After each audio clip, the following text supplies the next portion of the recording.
ಅಖಿಲ ಭಾರತ ಕಾಂಗ್ರೆಸ್ ಪಕ್ಷದ ನಮ್ಮ ಧೀಮಂತ ನಾಯಕರಾದಂಥ ರಾಹುಲ್ ಗಾಂಧಿಯವರ ನೇತೃತ್ವದಲ್ಲಿ ಇವತ್ತು ಇಲ್ಲಿ ಹೋರಾಟವನ್ನು ಮಾಡ್ತಾಯಿದ್ದೀವಿ. ಯಾವುದ್ರ ಇದರ ಹೋರಾಟ ಅಂದರೆ ನಮ್ಮ ಮತ ನಮ್ಮ ಹಕ್ಕು, ಸಂವಿಧಾನ ರಕ್ಷಣೆ ಮಾಡಬೇಕು, ಪ್ರಜಾಪ್ರಭುತ್ವ ಉಳಿಸಬೇಕು ಅನ್ನೋ ರೀತಿಯಲ್ಲಿ ಹೋರಾಟವನ್ನು ಮಾಡ್ತಾಯಿದ್ದೀವಿ. ಏನು ಇವತ್ತು ಚುನಾವಣೆ ಮತದಾರರ ಪಟ್ಟಿಯಲ್ಲಿ ಅಕ್ರಮ ನಡೆದಿದೆ, ಅದ್ರ ವಿರುದ್ಧವಾಗಿ ನಾವು ಹೋರಾಟವನ್ನು ಮಾಡ್ತಾಯಿದ್ದೀವಿ. ಏನು ಚುನಾವಣಾ ಆಯೋಗ ಕೇಂದ್ರ ಸರ್ಕಾರದ ಕೈಗೊಂಬೆಯಾಗಿ ಕಾರ್ಯನಿರ್ವಹಿಸ್ತಾ ಇದೆ, ಇದ್ರ ವಿರುದ್ಧವಾಗಿ ನಾವು ಹೋರಾಟವನ್ನು ಮಾಡ್ತಾಯಿದ್ದೀವಿ. ಗಾಂಧಿನಗರ ವಿಧಾನಸಭಾ ಕ್ಷೇತ್ರದಿಂದ ಸಾವಿರಾರು ಸಂಖ್ಯೆಯಲ್ಲಿ ಕಾರ್ಯಕರ್ತರು ಬಂದು ಈ ಒಂದು ಹೋರಾಟದಲ್ಲಿ ಭಾಗವಹಿಸಿದ್ದೀವಿ.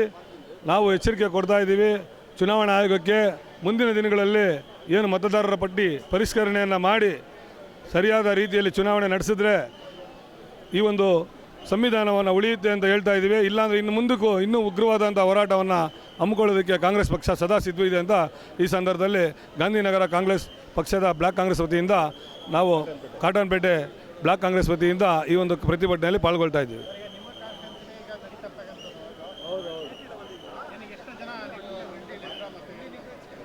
ಸರ್, ನಾವು ಈಗಾಗಲೇ ನಮ್ಮ ಕಾಟನ್ಪೇಟೆ ಬ್ಲಾಕ್ 1ರಿಂದನೇ 10,000 ಜನ ಬಂದಿದ್ದೀವಿ. ಇನ್ನು ಗಾಂಧಿನಗರ ಬ್ಲಾಕ್ ಕಾಂಗ್ರೆಸ್ಸಿಂದ ಅಲ್ಲಿಂದ ಒಂದು 10,000 ಜನ, ಆಗಾಗಲೇ ಅಭಿಮಾನಿಗಳು ಎಲ್ಲ ಸೇರಿದ್ರೆ ಒಂದು 50,000ವರೆಗೂ ನಾವು ಗಾಂಧಿನಗರ ವಿಧಾನಸಭಾ ಕ್ಷೇತ್ರದಿಂದಲೇ ಬಂದಿದ್ದೀವಿ.